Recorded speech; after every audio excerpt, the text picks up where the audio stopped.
Muy buenas noches con todos, bienvenidos. Mi nombre es Horacio Urtiaga y el día de hoy vamos a ver nuestra última clase con respecto a la persona, al personaje conocido como el Anticristo. Ustedes saben que ya hemos ido abarcando 10 clases, desde la clase número 11, donde hemos ido viendo distintas características, distintos detalles, distintos contrastes, distintos tipos de la persona del Anticristo. Hemos visto hasta la interpretación del Anticristo en la historia. Pero hoy, para terminar, vamos a ver una temática que no necesariamente está involucrada con la persona del Anticristo, pero que se involucra, porque, por así decirlo, en su reinado, el Anticristo va a guiar al mundo entero a marcarse. Y lo que vamos a tratar el día de hoy es acerca de la marca de la bestia. ¿Qué es la marca de la bestia? ¿Qué no es la marca de la bestia? Ya está en ejecución hoy en día la marca de la bestia. Vamos a responder esas preguntas. Así que la temática de esta noche es la marca de la bestia. Una de las cosas que tenemos que responder es ¿qué es la marca de la bestia? Es una respuesta o una pregunta muy importante que nosotros tenemos que hacer, porque hoy en día han habido muchas personas en el transcurso de estos años sobre todo, y sobre todo en el tiempo de la pandemia, donde empecé a escuchar a muchas personas decir que la marca de la bestia era la inyección que se obligó prácticamente al mundo entero a ponerse, a aplicarse. Y escuchaba distintos comentarios en las redes sociales, en TikTok, escuchaba también en el día a día, en las calles, en los mercados, personas que decían que la marca de la bestia era la inyección y por lo tanto tú no te deberías ponerla. Pero la pregunta es, ¿realmente esa fue la marca de la bestia? O cuando aparezca realmente la marca de la bestia, ¿será exactamente lo mismo? ¿Será esa inyección que los gobiernos buscan ponernos? ¿Eso es lo que nos muestra la Escritura acerca de la marca de la bestia? Lo que vamos a ver es que la respuesta es que no. No es así. La marca de la bestia no tiene que ver con una inyección, no tiene que ver con un fármaco que nos proteja o que nos libre de alguna enfermedad, sino es una marca muy distinta a lo que muchas personas creen el día de hoy. Un pasaje que nos habla directamente, y creo que es el único que se enfoca directamente en esta temática, en esta marca, es Apocalipsis capítulo 13. Apocalipsis capítulo 13 es un capítulo que se centra mucho en la persona del Anticristo. Ya hemos hablado que el libro de Apocalipsis no nombra al Anticristo con el título El Anticristo. Eso lo hace Juan en Primera de Juan, en Segunda de Juan. Juan en el libro de Apocalipsis no utiliza esa terminología, sino se refiere al Anticristo como la bestia. Y vamos a ver que en el transcurso del libro de Apocalipsis, la bestia, el Anticristo, tiene un líder religioso a su lado. Este líder religioso se conoce como el falso profeta. Es, por así decirlo, la segunda bestia. Eso también lo encontramos en el desarrollo del libro de Apocalipsis. Bueno, este líder religioso va a promover esta marca en todo el mundo. Y el pasaje que vamos a leer a continuación es Apocalipsis capítulo 13, versículos 16 y 17. Es un pasaje clave para que ustedes tengan bien claro qué es lo que la Biblia dice con respecto a la marca de la bestia. Miren lo que dice. Y el falso profeta hace que a todos, pequeños y grandes, ricos y pobres, libres y esclavos, se les dé una marca en la mano derecha o en la frente, para que nadie pueda comprar ni vender, sino el que tenga la marca, la cual es el nombre de la bestia o el número de su nombre. Si se dan cuenta, en este texto se nos muestra prácticamente todo lo que nosotros tenemos en la Escritura acerca de esta marca.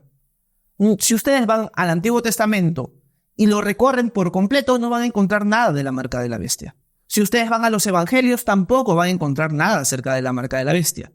La única información que tenemos de esta marca está en el libro de Apocalipsis. Y donde se nos da la mayor cantidad de detalles es en este pequeño pasaje. Así que este es el texto principal por el cual nosotros podemos interpretar y sacar conclusiones con respecto a esta marca. Nada más. Habrán otros textos que nos van a ayudar a responder otras preguntas de la marca de la bestia, pero ¿qué es la marca de la bestia? ¿Dónde se va a poner? Etcétera, etcétera. Solo lo podemos encontrar en este pasaje. Nada más. No hay nada más en la Escritura que nos muestre ciertos detalles adicionales a este pasaje en toda la Escritura con respecto a la marca de la bestia. Una cosa que he subrayado en este texto es que la marca de la bestia solo se va a poder poner en la mano derecha o en la frente. Si alguien dice, no, la marca de la bestia se va a poner en el brazo, se va a poner en el codo, se va a poner en el pecho, se va a poner en la mejilla, es una persona que simplemente está haciendo suposiciones que van en contra de la palabra de Dios. Por lo tanto, ya podemos enmarcar rápidamente esta primera característica. La marca de la bestia solo va a poder ser reconocida cuando se ponga en la mano derecha o en la frente, en ningún otro lugar. Así que acá tenemos, por así decirlo, los primeros detalles, pero de este texto podemos rescatar varias cosas, varios puntos, además de la mano derecha y la frente, que quiero compartir con ustedes. He apuntado 8 puntos. Primero, que el que impone la marca de la bestia es el falso profeta. Eso significa que para que la marca de la bestia se dé lugar en este mundo, primero tiene que estar en el poder el anticristo, que es un líder político que ya lo hemos estudiado en el transcurso de las clases. Pero este líder político tiene un líder religioso. Es un líder religioso al estilo del Papa, podríamos decirlo, que es un líder que va a impulsar la propagación, la aplicación mundial de la marca de la bestia. Por lo tanto, ¿cómo podemos saber que la marca de la bestia va a ser aplicada al mundo entero cuando un líder religioso sea el que la promueva y sea el que ponga todo su esfuerzo en que se imponga en todo el mundo entero? Solo en ese contexto es que nosotros podemos saber que la marca de la bestia va a empezar a ser aplicada. Así que este primer punto es importante. Si no ha pasado nada de eso, nosotros no podemos descuidarnos, desviarnos, confundirnos, pensando, ay, lo más probable es que sí, quizás esta inyección es la marca de la bestia. No, para nada. La marca de la bestia solo va a ser posible su aplicación cuando este líder religioso impulse su aplicación en el mundo entero. Tiene que imponerla el líder religioso conocido como el falso profeta. Segundo punto, al parecer va a ser una marca física. ¿A qué me refiero? Para que el apóstol Juan diga que esta marca va a ser en la frente y en la mano derecha, significa que es algo visible para los demás. Realmente no sabemos cómo va a ser. Y hay personas que quizás discrepan con este punto, porque quizás puede ser que es un conocimiento público, que tienes algo debajo de tu piel, en tu mano derecha o en tu frente, pero el texto parece implicar que es algo visible, porque el apóstol Juan lo ve. Por lo tanto, ¿va a ser algo físico o va a ser algo visible? Es una marca que va a quedarte a ti en la frente o en la mano derecha de esta marca. Así que acá vemos otro detalle adicional. Tercer detalle adicional, que es algo que ya hablamos en el anterior slide, es que tiene que ser en la mano derecha o en la frente. Si es en otro lugar, no es la marca de la bestia. Vamos sumando los distintos eslabones para poder concluir cuándo o cómo va a ser la aparición de este suceso y de esta marca. Así que lo tenemos que tener muy claro. Acá vamos viendo 3 eslabones muy importantes. El cuarto es que si tú no tienes esa marca, no vas a poder comprar o vender.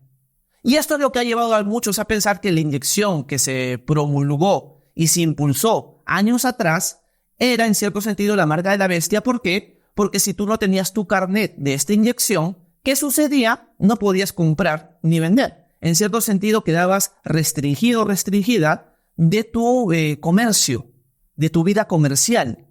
Se detenía, se obstaculizaba en tu vida por no tener, en cierto sentido, la aplicación de esta inyección. Pero si nosotros leemos los 3 eslabones anteriores, nos damos cuenta que no pudo haber sido. Y además, esto es algo que va a ser mundial, pero que va a ser así de estricto. Yo personalmente no soy alguien que participé de la inyección y yo sí he podido comprar y vender. Pero sí estuve limitado en ciertos lugares y en ciertos momentos. Pero en cambio la marca de la bestia sí va a ser algo global y va a ser impuesto con mucha firmeza, porque va a haber un gobierno mundial que está dirigiendo todo.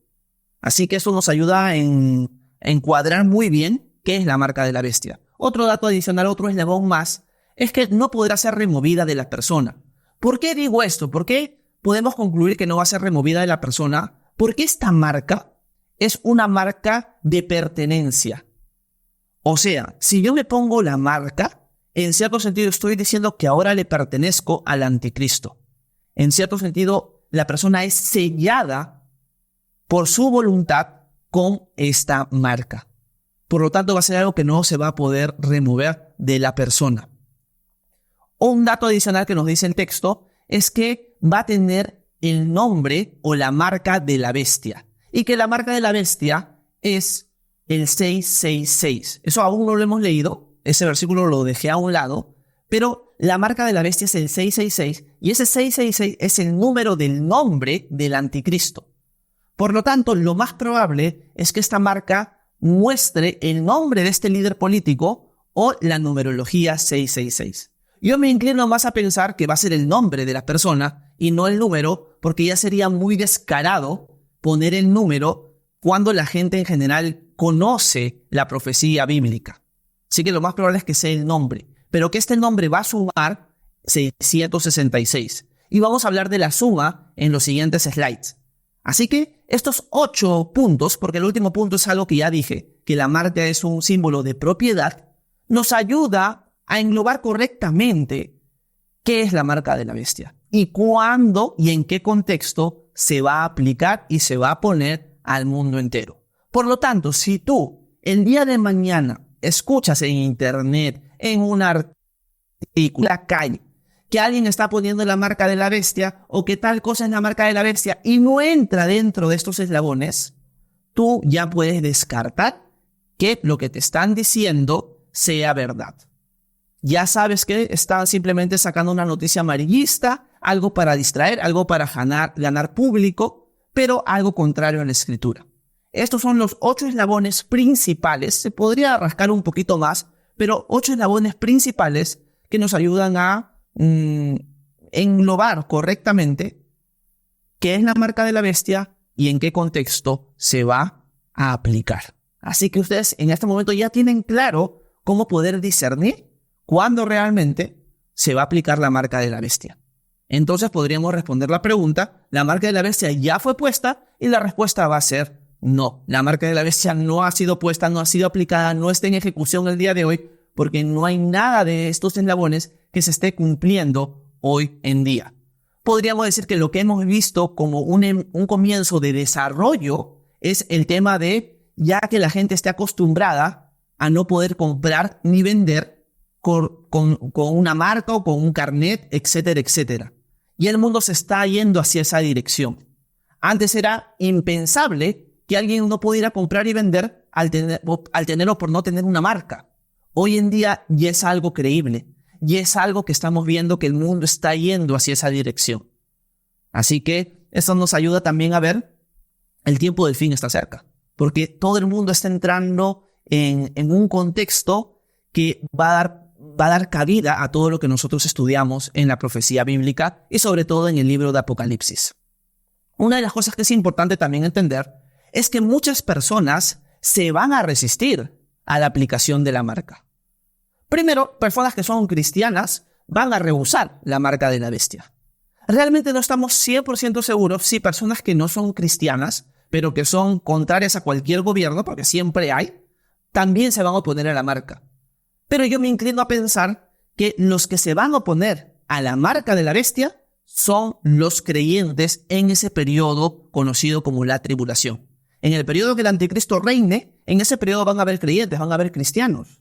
Ellos van a ser los que se van a oponer a la marca de la bestia. Y ellos van a ser, por así decirlo, perseguidos, van a ser asesinados y van a tener, en cierto sentido, la limitación de no poder comprar y vender.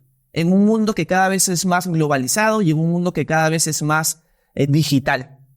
Se les va a hacer muy difícil comprar y vender, porque va a haber un gobierno mundial. Entonces, va a haber gente que sí se va a oponer. Y personalmente considero que los que se van a oponer van a ser cristianos. Y Horacio, ¿podría haber alguien que no es cristiano que se oponga? Podría haberlo. Pero según de Tesalonicenses capítulo 2, nos dice que el mismo Dios a las personas que lo han rechazado les va a enviar un poder engañoso para que crean a la mentira. Así que lo más probable es que toda persona que ha rechazado al Señor caiga bajo el engaño del anticristo como juicio de Dios. Y por lo tanto, los únicos que se resistan a la imposición de la marca vayan a ser los cristianos. Y esto nosotros lo vemos en Apocalipsis 20, versículo 4. Miren lo que nos dice el texto. Acá ya estamos hablando de cuando Jesús ya volvió y los muertos en Cristo van a resucitar. Y nos dice el versículo 4 lo siguiente.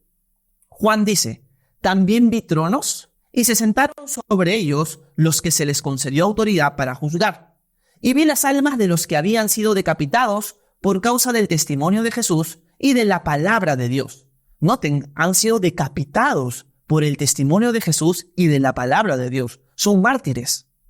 Dice, y a los que no habían adorado a la bestia ni a su imagen, ni habían recibido la marca sobre su frente ni sobre su mano. Volvieron a la vida y reinaron con Cristo por 1000 años.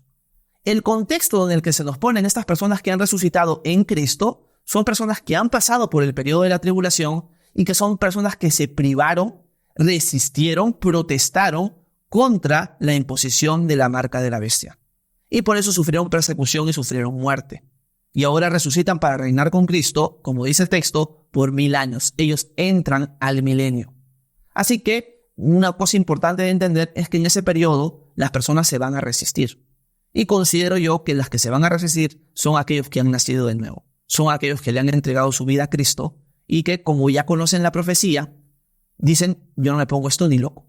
Y vamos a hablar un poco acerca de qué sucede con las personas que se ponen una marca o se ponen la marca de la bestia, si esas personas tienen oportunidad de salvarse o no. Vamos a responder esa pregunta a continuación.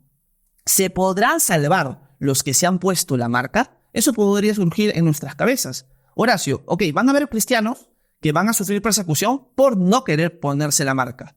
Pero ¿qué sucede con la persona que se pone la marca? Se la pone. Pero la persona se arrepiente al final. La persona dice, metí la pata, me equivoqué. Perdóname, Señor. ¿Esa persona tiene la posibilidad de arrepentirse realmente? ¿Tiene la posibilidad de ser perdonada por más que se puso la marca de la bestia? Bueno, vamos a ver qué es lo que nos dice la Escritura. Hay un texto adicional al que hemos leído de Apocalipsis capítulo 13 que nos dice lo siguiente a continuación. Una de las cosas que he puesto en este slide es que la marca de la bestia indica propiedad o pertenencia, algo que ya hemos hablado. Todos aquellos que reciban la marca voluntariamente están permitiendo que el anticristo sea su dueño. Esto quiere decir que ya no tendrán oportunidad para salvarse. Ya hablamos de que la marca muestra pertenencia. La gente no se va a poner la marca sin darse cuenta. No es que estoy caminando por ahí, estoy durmiendo y alguien me puso la marca. No, eso va a ser algo voluntario, va a ser una entrega voluntaria a la autoridad del anticristo. Le voy a entregar mi autoridad al anticristo. Él va a ser ahora prácticamente mi dueño. Esa es la idea con la imposición de la marca. Es en cierto sentido nos rendimos ante el señorío de la bestia, del anticristo. Entonces, vamos a ver qué personas se pueden arrepentir luego de haber hecho esto. Y vamos a leer el texto en Apocalipsis 14, 9 al 11. El mismo texto nos va a decir la respuesta. Miren lo que nos dice Juan. Entonces lo siguió otro ángel, el tercero, diciendo a gran voz, si alguien adora a la bestia y a su imagen y recibe una marca en su frente o en su mano, él también beberá del vino del furor de Dios, que está preparado puro en la copa de su ira. Será atormentado con fuego y azufre delante de los santos ángeles y en presencia del Cordero. El humo de su tormento asciende por los siglos de los siglos. No tienen reposo ni de día ni de noche los que adoran a la bestia y a su imagen y cualquiera que reciba la marca de su nombre. Apocalipsis 14, 9 al 11. El texto es clarísimo. El texto nos está mostrando que toda aquella persona que si haya puesto la marca de la bestia, no va a tener perdón. Ya la persona sella su destino al prácticamente venderle su alma al diablo. Porque prácticamente va a ser eso. Va a ser una adoración voluntaria, no por obligación, del anticristo o al anticristo.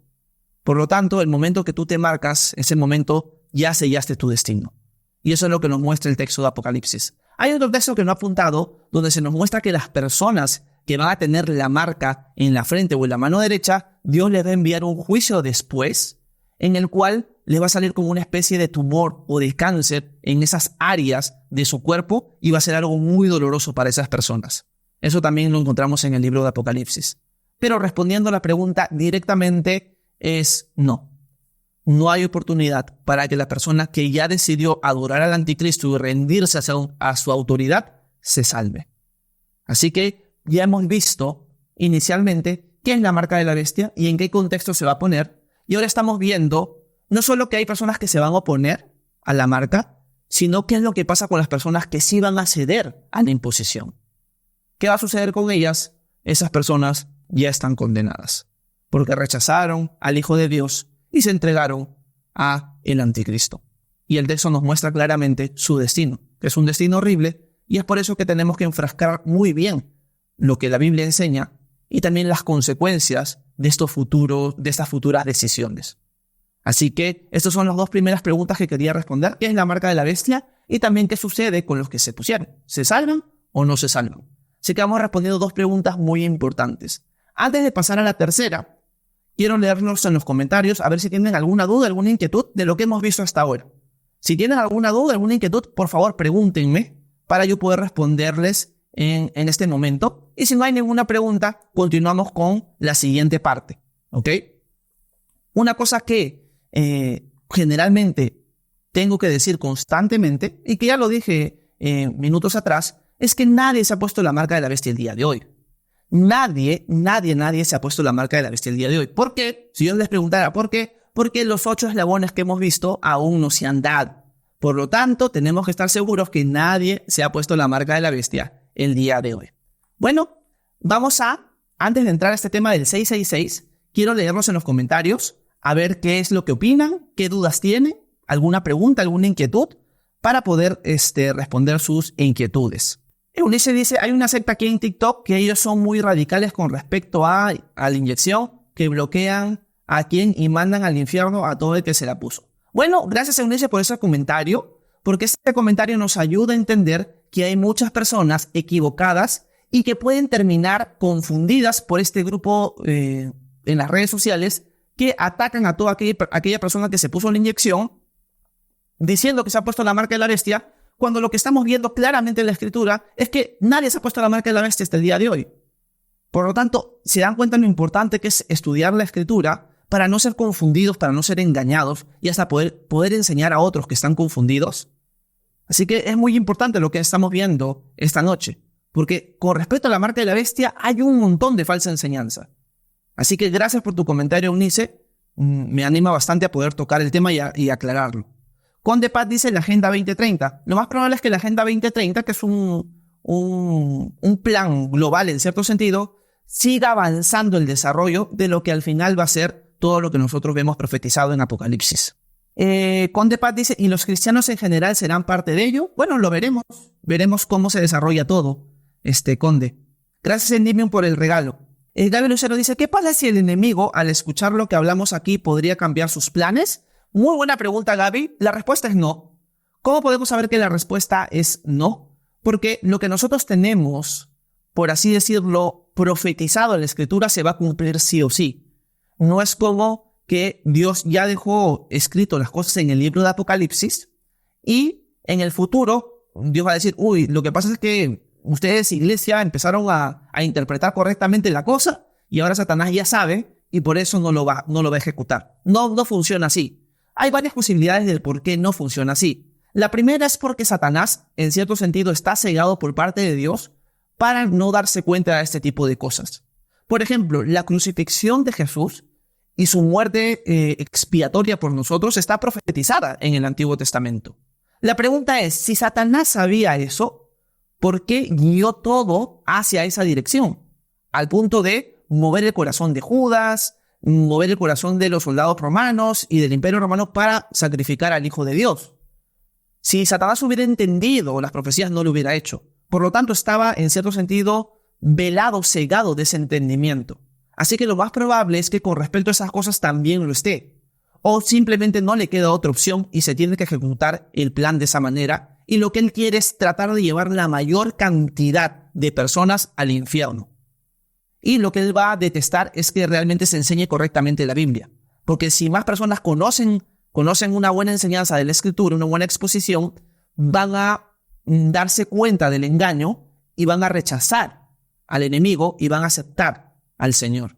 Entonces va a tratar de evitar a toda costa que la gente conozca la verdad.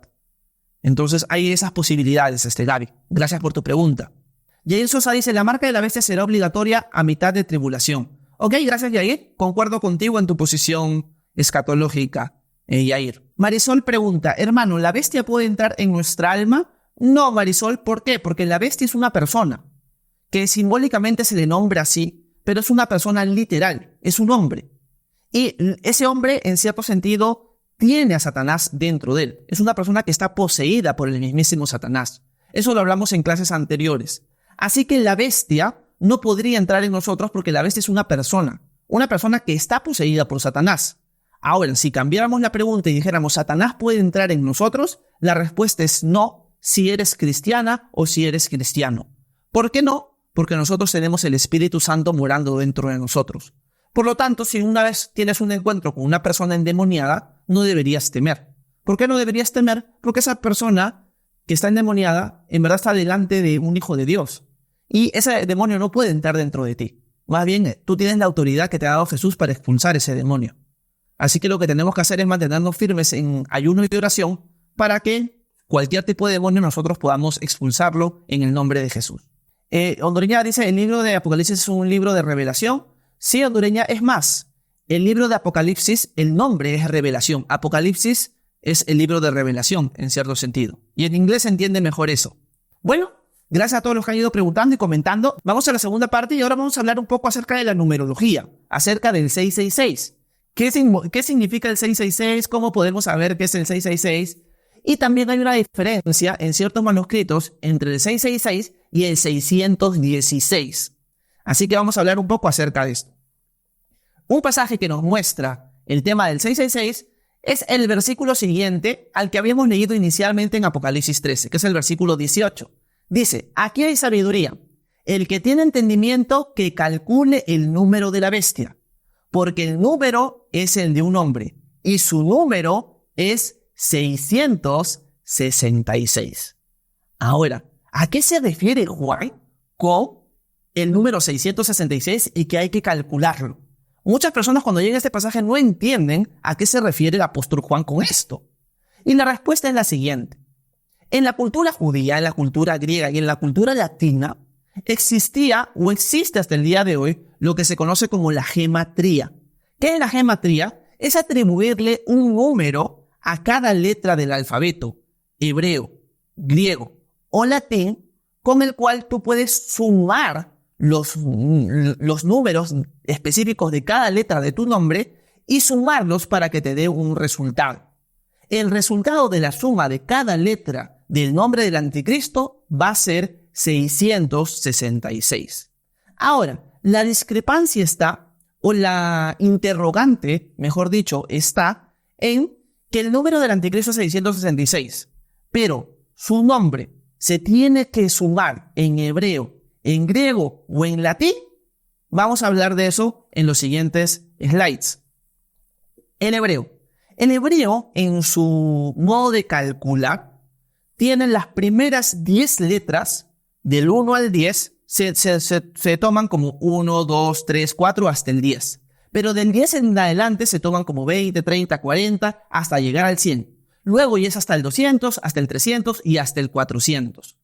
Por lo tanto, una de las cosas que nosotros vemos en el idioma hebreo es que tú puedes sacar con tu nombre hebreo una cierta cantidad de números que van a sumar un número en total. En el caso del anticristo, la suma, ¿cuál va a ser? El 666. Es igual en griego y es igual en latín. El problema está en que realmente no podemos saber a ciencia cierta cuál de esos tres alfabetos, cuál de esos tres idiomas, lenguajes, deberíamos usar para la suma del anticristo. Cuando uno lee a los padres de la iglesia, sobre todo a Ireneo de Lyon y a Hipólito de Roma, ellos van a dejar claro, sobre todo Ireneo, que este tema de la numerología es un tema importante porque está en la escritura, pero que no deberíamos rompernos la cabeza tratando de averiguar el nombre del anticristo el día de hoy. Y en el caso de ellos, están más cerca todavía al tiempo de Jesús. ¿Por qué dice Ireneo que no deberíamos estar afanados con eso? Porque en el momento que realmente aparezca el anticristo, va a ser fácil darse cuenta que su nombre suma 666. Y lo único que tenemos que hacer es esperar el contexto de las distintas cosas que tienen que pasar para que aparezca el anticristo, para luego darnos cuenta y confirmar que su nombre sume 666. Aunque hay división entre si va a ser en hebreo, en latín o en griego, la mayoría se inclina a pensar que va a ser en griego. ¿Por qué? Porque el libro de Apocalipsis fue escrito en griego. Y como fue escrito en griego, muchos piensan que la forma de sumar el número del anticristo o el nombre del anticristo tiene que ser con el alfabeto griego. Así que al final se sabrá. Hoy en día no tenemos todavía nada que nos indique que el anticristo ya esté en el poder, ni que esté a punto de entrar al poder, porque no hay una alianza de 10 naciones, como ya lo hemos hablado un montón de veces en capítulos anteriores o en clases anteriores. Así que esta es la forma en la que una persona podía llegar a sumar su nombre. Por ejemplo, si no me equivoco, el nombre de Jesús en griego suma 888. El 8 en la Biblia es nuevos comienzos. Y en cierto sentido, Jesús suma 888 en griego. Él es el nuevo comienzo para nosotros. Así que el nombre del anticristo, que es el 6, que generalmente es el número como del hombre, de lo carnal, va a ser el 666, el nombre del anticristo en su suma de sus alfabetos. Así que de esa manera funciona. Yo les animo a investigar por Google o por Internet el tema de la gematría, para que ustedes vean a qué me refiero y ustedes puedan profundizar un poco más al respecto. Así que esa es la forma en la que se interpretaba o la forma en la que se entendía en los primeros siglos a lo que Juan se estaba refiriendo en este pasaje de Apocalipsis capítulo 13. ¿Cómo podemos saber que el nombre del anticristo o el número 666, qué significa? Que es la suma de cada letra de su nombre en uno de los alfabetos y que la suma de esta va a dar 666. Esa es la idea. Espero haberme dejado claro. Si es que tienen alguna duda al respecto, me lo preguntan en la sección de comentarios. Ahora, hay discusión también entre si realmente es 666 o 616. ¿Por qué? Porque hay manuscritos antiguos del libro de Apocalipsis que cuando llegas a esta parte no dicen 666, sino dicen 616. Es más, el manuscrito más antiguo del libro de Apocalipsis que nosotros tenemos, que es de los años 300 aproximadamente, dice 616. Y es por eso que quizás, no sé si lo han visto ustedes, hay personas en internet que van a decir, no, el 666 está mal, es 616, los manuscritos más antiguos tienen 616. ¿Cómo entonces podemos resolver esta diferencia? Porque es abismal. La suma de 666 a 616 es abismal para identificar el nombre. ¿Cómo podemos saber cuál de los dos números es? La respuesta es que tenemos testimonios de los primeros siglos, de los primeros cristianos, que nos corroboran que es 666. No solamente los eruditos del griego hoy en día, al ver todos los manuscritos, llegan a concluir que la lectura correcta es 666, sino que cuando leemos al padre de la iglesia, Ireneo de Lyon, él toca este tema. Y él, en su tiempo, él reconocía que habían manuscritos que habían sido adulterados y que tenían el número 616 en lugar de 666. ¿Por qué lo habían adulterado, según Ireneo? Porque trataban de hacer encajar el número del nombre de Nerón y el nombre de Calígula con ese número. Si uno lee, si no me equivoco, el nombre de Nerón en griego suma 616 y el de Calígula en latín suma también 616. Entonces lo habían manipulado para decir, miren, él es el anticristo, aquel fue el anticristo, y crear esa sensación, ese sensacionalismo que sucede exactamente lo mismo el día de hoy. Ireneo critica eso. Ireneo es un discípulo del apóstol Juan. Ireneo fue discípulo de Policarpo y Policarpo fue discípulo del mismísimo apóstol Juan. Así que Ireneo confirma que el número correcto es 666.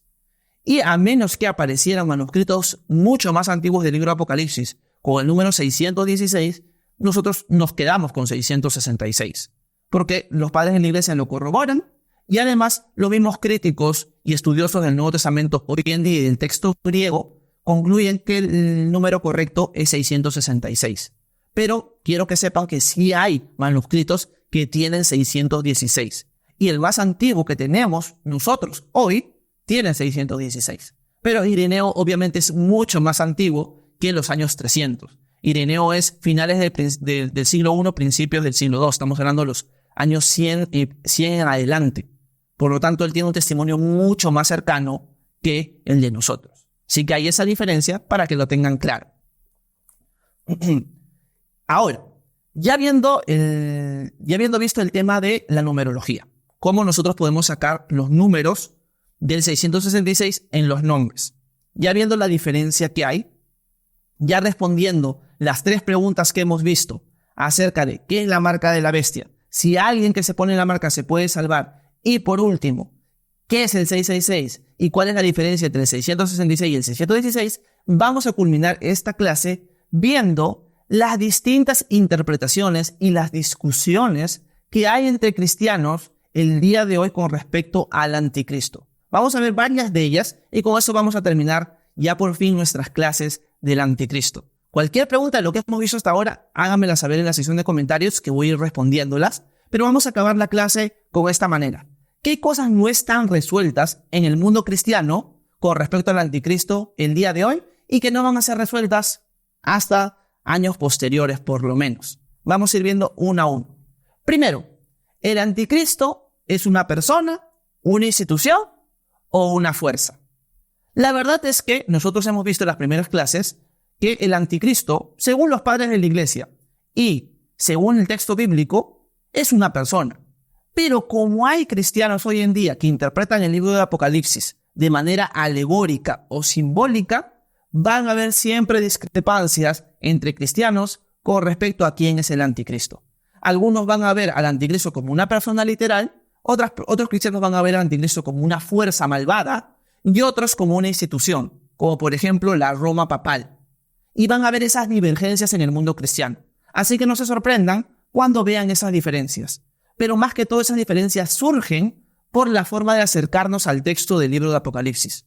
Si tú te acercas a ese texto viéndolo exclusivamente como algo alegórico o simbólico, vas a llegar lo más probable a ese tipo de conclusiones. Nosotros tenemos una postura literal en la cual vemos al anticristo como una persona, pero hay estas discrepancias y no se van a resolver de la noche a la mañana. Mientras haya cristianos que lo vean alegóricamente, esas diferencias siempre las va a haber.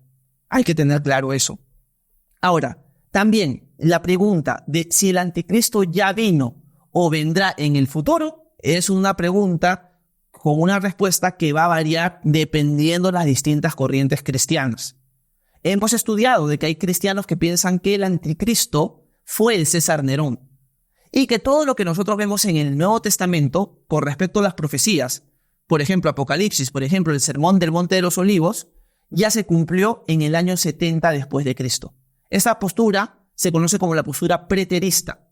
Los cristianos preteristas consideran que todo lo profético ya se cumplió con la destrucción del templo en el año 70 después de Cristo. Por lo tanto, ellos tienen que buscar en la persona del anticristo profético su cumplimiento en alguien de la historia. Pero aquí viene lo siguiente, y es la tercera pregunta. Si el anticristo ya vino, ¿quién fue? Lo interesante es que no se ponen de acuerdo los que tienen esa diferencia. Nosotros consideramos que el anticristo no ha venido, porque nosotros vemos el libro de Apocalipsis como algo futuro. Es un libro que en su mayoría es futurista. Pero los que consideran que ya se cumplió todo en el año 70 después de Cristo, no se ponen de acuerdo en si el anticristo fue César Nerón, fue Domiciano, fue Calígula o es una institución. Realmente están en esa discusión. No hay una sola postura con respecto a los que ven el libro de Apocalipsis como algo alegórico, simbólico. Pero de estas 3 preguntas van a encontrar siempre respuestas distintas. Nadie se va a poner de acuerdo si el anticristo es una persona, institución o fuerza, si ya vino o vendrá, y si ya vino, no se van a poner de acuerdo en qué persona es o qué persona cumplió la profecía literalmente. Van a haber siempre esas divergencias y todo radica, si se dan cuenta en estas 3 primeras preguntas, en la forma en la que tú te acercas al texto.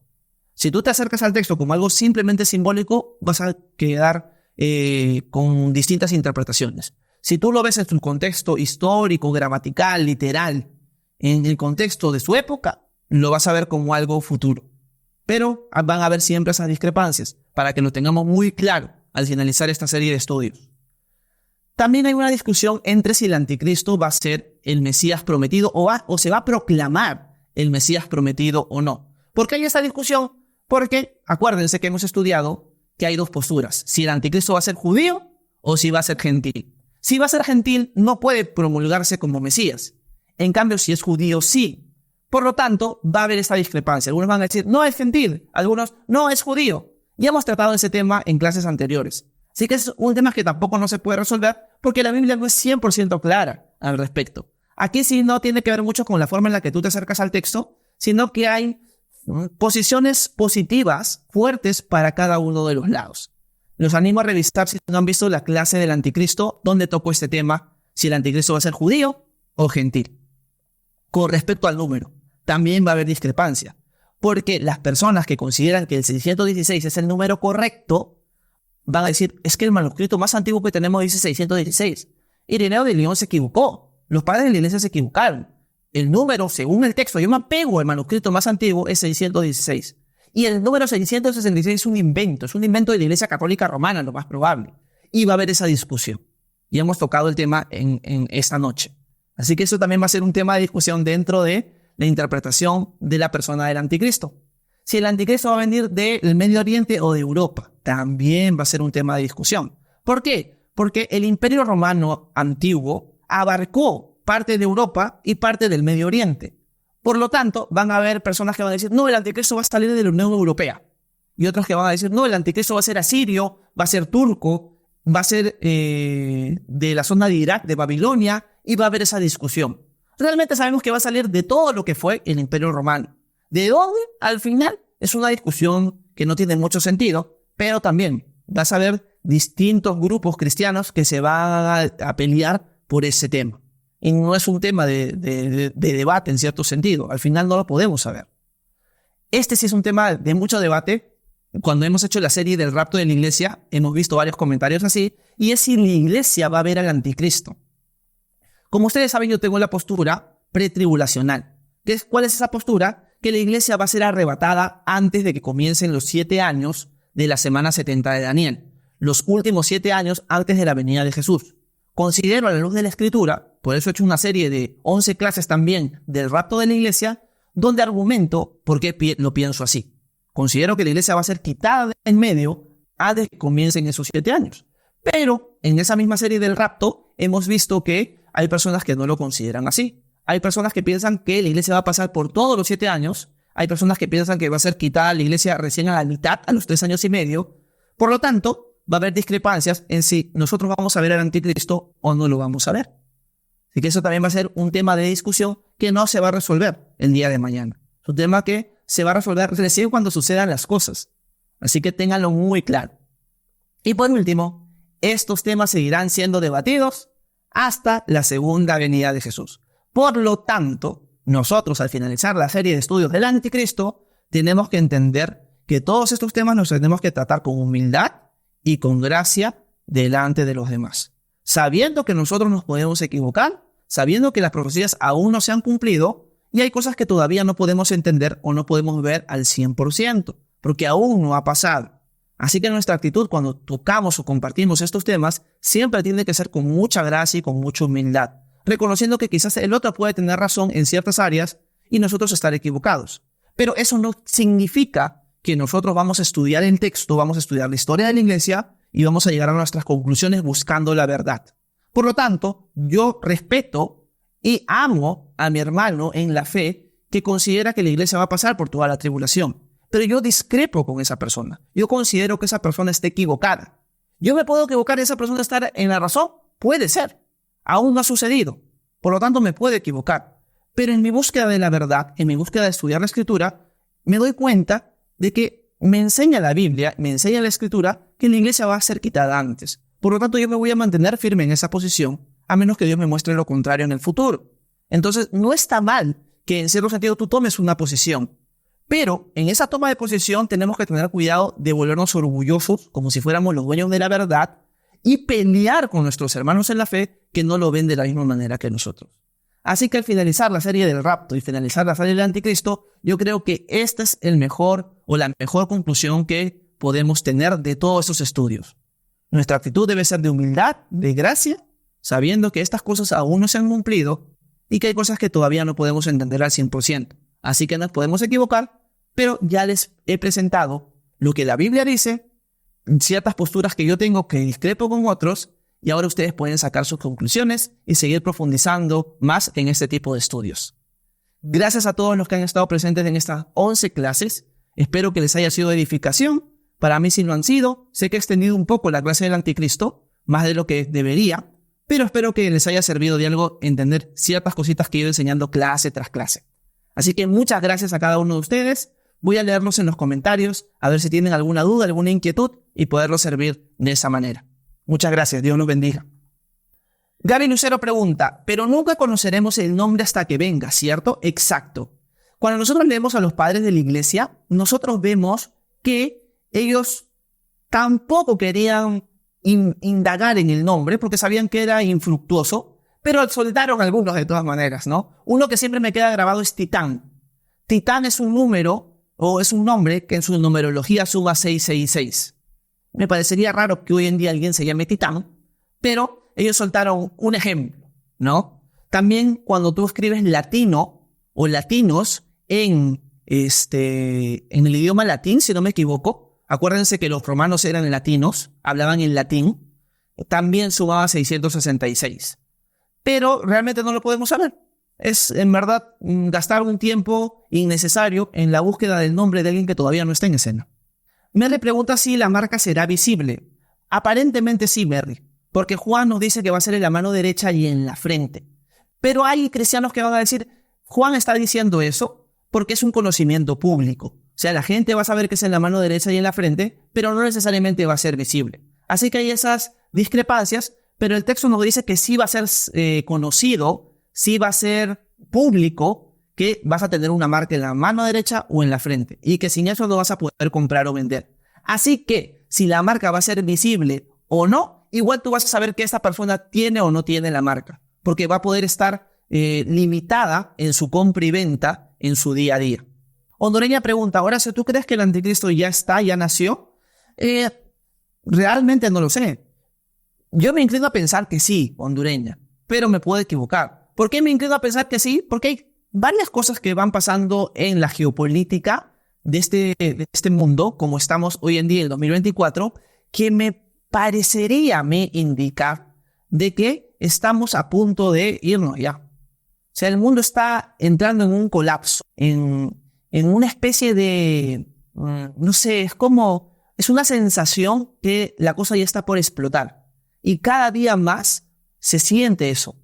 Se observa al leer las noticias, al ver los conflictos en los países, es como que la tensión está cada vez más fuerte, al punto que uno se da cuenta al leer las noticias y al ver la geopolítica que la Tercera Guerra Mundial está por empezar. Entonces, ¿eso significa que la Tercera Guerra Mundial va a desencadenar lo que va a suceder en el libro de Apocalipsis? No necesariamente, pero podría ser. Así que yo me entiendo a pensar que el anticristo ya nació y que ya es adulto, y que en cualquier momento va a estar en el poder. Pero me puedo equivocar. Al final puede pasar la Tercera Guerra Mundial y seguir la humanidad como sucedió con la Primera y la Segunda, y el Señor no viene todavía de acá 50 años. Entonces, mi pensamiento es que sí, pero me puedo equivocar. Vamos a leer. Mike, ¿cómo estás? Buenas noches. Dice, ¿quiénes realmente se irán en el rapto? Toda aquella persona que ha creído en Jesús, Mike. Hay alguna postura por ahí que enseña que el rapto solamente va a llevarse a los que son maduros en la fe. Pero nosotros hemos tocado ese tema en las clases del rapto y no es así. Según como veo la escritura, todos los que han creído en Cristo van a ser raptados. Todos los que se han ido o todos los que han creído en Cristo van a ser arrebatados y llevados con el Señor en los aires. Y ahí está esa pregunta. Horacio, según tu interpretación, ¿qué es lo que impide que el anticristo surja hoy mismo? Según Tesalonicenses 2:7. Buen dato, buena pregunta, Yair, muy buena pregunta. Yo le iba a poner en las discrepancias que hay, pero como no he tocado ese tema en las clases del rapto ni del anticristo, por eso lo obvié. Pero a lo que se refiere Yair, para los que están presentes, Pablo le escribe a la iglesia en Tesalónica que hay algo que impide el día de hoy que se manifieste el inicuo, el hijo de perdición, se manifieste el anticristo. La pregunta del millón es, ¿qué es lo que lo impide? O el que lo impide. Y hay discusión porque Pablo nunca explica qué es. La interpretación que tengo yo, Yair, es que es el Espíritu Santo en su influencia en la iglesia.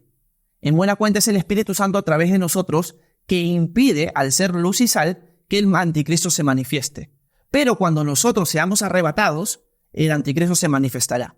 Hay distintas interpretaciones de eso. Esa es la postura que yo tengo, Yair, que en cierto sentido es el Espíritu Santo obrando a través de la iglesia.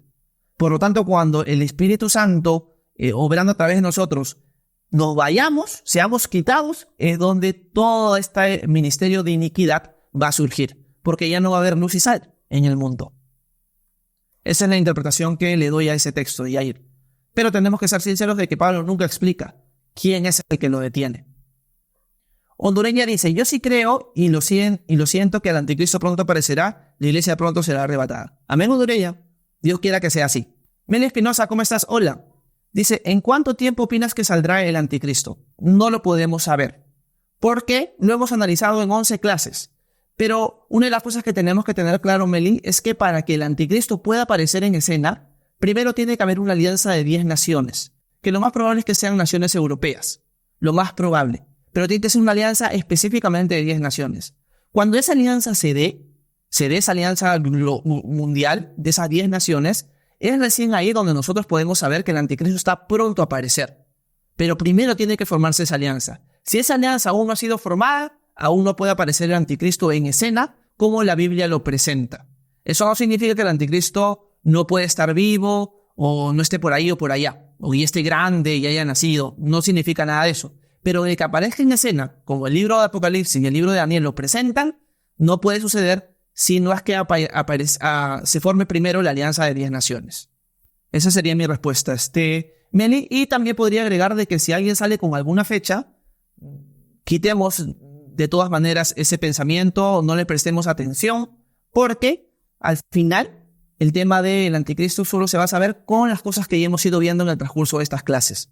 Generalmente siempre van a aparecer personas distintas para sacar este tema a la luz, para confundir, para distraer, para llamar la atención, para ganar likes, para ganar seguidores. Y lo van a hacer año tras año, va a ser lo mismo. Por eso, si tenemos un entendimiento bíblico correcto de quién es el anticristo, de cuáles van a ser las señales para su aparición, no vamos a estar yendo de un lado a otro con cada noticia. Y ese era el propósito de estos live con respecto al anticristo. Gracias, Meli, por tu pregunta. Ok, listo, vamos a terminar el live de esta manera. Les doy muchísimas gracias a cada uno de ustedes por su atención, por esta última clase. Dios mediante, agradezco también a Patricia Guaringa por el regalo.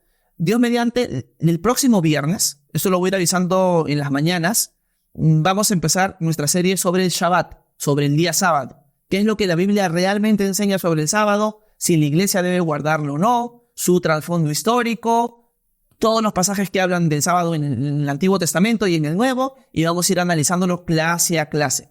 ¿Cuántas clases nos tomará eso? No lo sé, pero los espero el próximo viernes en la noche. Así que Dios los bendiga a todos, que tengan una excelente noche. Nos vemos el lunes a las 9 de la mañana para seguir estudiando el libro de los Hechos. Que Dios los bendiga a todos. Bye bye.